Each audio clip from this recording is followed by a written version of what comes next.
আজ Indian secular ফ্রন্টের ডাকে শিয়ালদা থেকে আরজিকর অভিমুখে শ্যামবাজার পর্যন্ত একটা প্রতিবাদী মিছিল ছিল।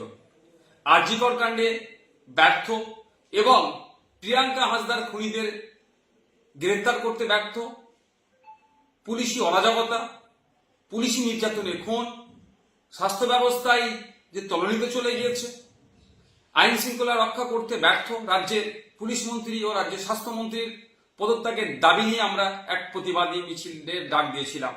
কিন্তু সকাল থেকে যেভাবে মুষলধারে কলকাতা শহর এবং শহরের আশপাশে বিভিন্ন জেলাতে বৃষ্টি হচ্ছে, ফলে যোগাযোগ ব্যবস্থা থেকে শুরু করে ট্রেনের যাতায়াতের সমস্যা হয়ে উঠছে, আমরা রাজ্য কমিটির পক্ষ থেকে আমরা বিবেচনা করলাম এই প্রাকৃতিক দুর্যোগের কারণে আমরা আমাদের এই আজকের শিয়ালদা থেকে আরজিকর অভিমুখে যে প্রতিবাদী মিছিলটা ছিল সেটাকে আমরা স্থগিত করলাম।